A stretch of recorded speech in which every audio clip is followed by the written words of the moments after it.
About 60% of students at four-year colleges go to public institutions like this one, the University of Massachusetts, Boston. These colleges are relatively inexpensive, but that doesn't mean they're cheap. How many of you, when you graduate, will owe money? Wow, almost everyone. How much will you owe? 25. 30,000? 40. 40,000. Yeah, 40. 55. About 65. College costs have been climbing for years. Since the early 80s, tuition and fees have grown 375%, almost 3 times more than median family income. The average public college now costs about $14,000 per year, and private colleges are approaching $35,000.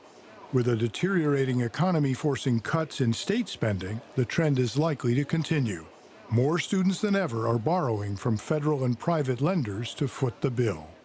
I think that it becomes a sort of standard practice to just accept the fact that if you want to get what you want out of life, you're going to have to be in debt. Ian Witherby will graduate from UMass Boston this spring with a degree in philosophy and at least $65,000 in federal and private loans. How long is it going to take you to pay off the amount of money you're going to owe? I have no idea. Wild guess, off the cuff, 20 years. But you're 24 now. You'll be 44, 45 years old. Yeah. Does that scare you? Do what you love and the rest will follow. It doesn't matter what you're doing or what you're making, as long as you're doing what you really want to be doing. I don't care what it costs. Is that what you're saying? It's pretty darn close to that. Yep.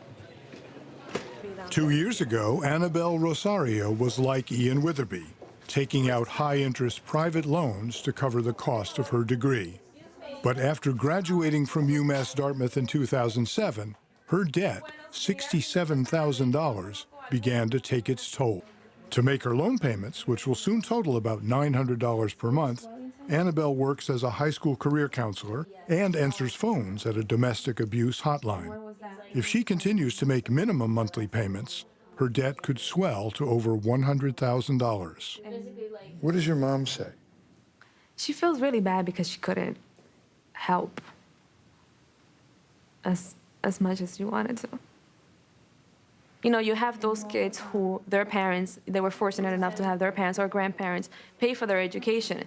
And then you have those kids who were below the income level that, you know, that they couldn't pay for. And then you had the state pay for their education. And then you have people in the middle who get stuck with paying the loans and all these outrageous, like, bills. It just is, it's not fair.